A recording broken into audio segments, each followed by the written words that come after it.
अखिल भारतीय मिथिला संघ के तत्वावधान में जीएम रोड स्थित उत्सव विवाह भवन परिसर में स्वागत सह सम्मान समारोह का आयोजन संघ के अध्यक्ष विनय कुमार झा उर्फ संतोष झा की अध्यक्षता में एवं संघ के उपाध्यक्ष रामनाथ पंजियार के संचालन में आयोजित हुआ, जिसमें भारत सरकार के कोयला मंत्रालय के एडिशनल सेक्रेटरी सह प्रख्यात आईएएस अधिकारी सनोज कुमार झा को उनके दीर्घ प्रशासनिक अनुभव एवं उत्कृष्ट कार्यशैली के लिए सम्मानित किया गया।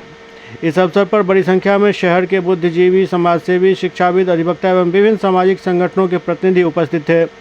समारोह की शुरुआत दीप प्रज्वलित कर की गई। इस दौरान श्री सनोज कुमार झा को मिथिला की परंपरा के अनुसार पाक चादर एवं बुके देकर सम्मानित किया गया। दरअसल सनोज कुमार झा 1997 बैच के आईएएस अधिकारी हैं। इन्होंने कई राष्ट्रीय स्तर के उच्च पदों को सुशोभित किया है।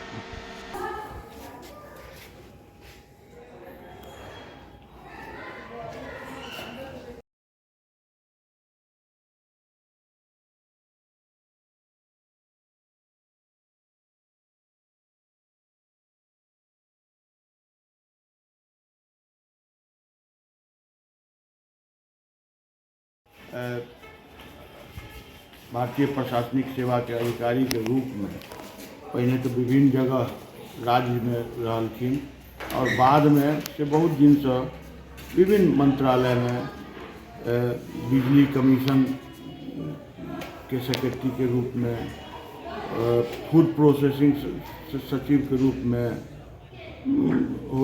कोल इंडिया के चेयरमैनो थोड़े दिन पहले तक रहथिन और एखन एडिशनल सेक्रेटरी भारत सरकार कोयला मंत्रालय के छथि। हम सब केओ गौरवान्वित छी और मिथिला संघ द्वारा जे हिनका सम्मानित कयल जा रहल छनि ओहिके लेल हम मिथिलो संघ के से ई तत्परता के लेल जे मिथिला संघ के पदाधिकारी, अध्यक्ष जी, सेक्रेटरी जी, प्रवक्ता जी, मीडिया प्रभारी जी, जतेक मिथिला संघ के लोग छी सबके सेहो बहुत बहुत धन्यवाद।